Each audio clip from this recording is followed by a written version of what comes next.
નાલોઠા ગામ છે, તાલુકો વાલોડ અને જિલ્લો તાપી. તમારું નામ શું? બાબુભાઈ મણીલાલ ચૌધરી, ગામ નાલોઠા. હા, હવે આ તમારું ખેતર છે ને? હા, અમારું ખેતર. હવે અત્યારે આ મરચાની ખેતી આપણે અહીંયા કરેલી છે. હા. તો આ પહેલી વર્ષે બનાવી છે કે આગળ પણ બનાવેલી? ના ના, આ પહેલી વખતે બનાવેલી છે. પહેલા વખત? હા, પહેલી વખત. ઓકે. કોના માર્ગદર્શન હેઠળ? હા, રોહિતભાઈ. આજે રોહિતભાઈ છે એમના માર્ગદર્શન હેઠળ. તો અત્યારે તો બહુ જબરજસ્ત ફૂટ આવી રહી છે. સારામાં સારી ફૂટ પણ છે. છોડની તંદુરસ્તી પણ સારી છે અને ચોમાસાના પાણી અત્યારે જ બંધ થયા છે. આ તમે જોઈ શકો છો, હજી જમીન પણ ભીની છે.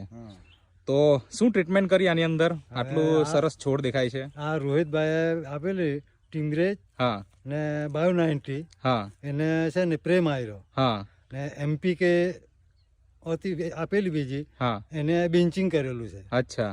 એ 3 વખત 3 સ્પ્રે થઈ ગયેલા છે. હા, ને બેન્ચિંગ 3 વખત થઈ ગયેલું. અચ્છા. હા, તો તમને પરિણામ જોઈને સંતોષ છે? હા, છે ને. કશું કઈ છે ને. કેટલા દિવસના છોડ થયા? આ 45 દિવસના છોડ છે. અચ્છા. તો આ 45 દિવસના છોડ છે. હા, અને છોડ તમે જોઈ શકો છો એકદમ તંદુરસ્ત છે. હા.